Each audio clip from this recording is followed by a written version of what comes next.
आज हमारे देश का सबसे बड़ा मुद्दा क्या है? स्ट्रीट डॉग्स को रिलोकेट करना। मनीषा रेप केस कोई बड़ा केस थोड़ा ही है भाई, उसकी आंखें फोड़ दी गई, उसकी गर्दन काट दी गई, छोटा सा केस है। सबसे पहले इन कुत्तों को रिलोकेट करते हैं, इनको शेल्टर में डालते हैं। उसके लिए हमें 3 चीजों की जरूरत पड़ने वाली है। सबसे पहले लैंड की, जमीन की, फूड और मेडिसिन की, और तीसरा स्टाफ की। लैंड की बात कर लेते हैं तो एक कुत्ते को रखने के लिए कम से कम 36 स्क्वायर फीट की जरूरत तो पड़ेगी भाई, वो घूमेगा फिरेगा कुछ करेगा। 10 लाख कुत्तों को अगर हमें रखना है शेल्टर में तो 826 एकड़ की जरूरत पड़ने वाली है। और दिल्ली जैसे शहर में 1 एकड़ अगर आपको जमीन लेनी है तो कम से कम 3 करोड़ रुपए का बजट है। गिरे से गिरा मरे से मरा रेट बता रही हूँ।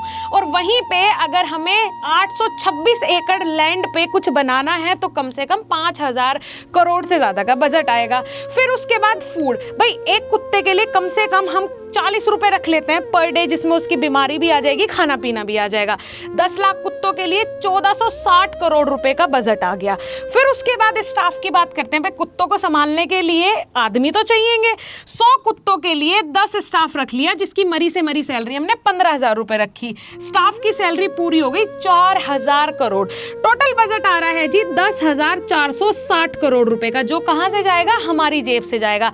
लेकिन दिल्ली की सरकार को जमुना जी की सफाई करनी नहीं दिख रही है। ये नहीं दिख रहा है कि पॉल्यूशन रेट के कारण दिल्ली में 32,000 से ज्यादा लोग हर साल मरते हैं। दिल्ली में कितने रेप केस होते हैं? गर्ल्स की सेफ्टी, अगर मुझे स्टेशन से अपने घर जाना है तो मैं सेफली जाऊंगी या नहीं, ये मुझे गारंटी नहीं है। और वहीं पे रेबीज के कारण 10 से भी कम मौतें होती हैं 1 साल में। तो वो मेन केस है क्या? क्या समझे हम इसको? ये समझे कि ये दिल्ली सरकार का इतना बड़ा एजेंडा है फंड पास करवाने के लिए, या फिर डॉग्स के मीट को सप्लाई करने के लिए? ये सब देखने के बाद तो मैं अपनी सरकार को, चाहे सेंट्रल गवर्नमेंट हो चाहे दिल्ली की सरकार हो, सबको यही बोलना चाहूंगी कि वाह वाह वाह, भारत देश विश्व गुरु बनने जा रहा है।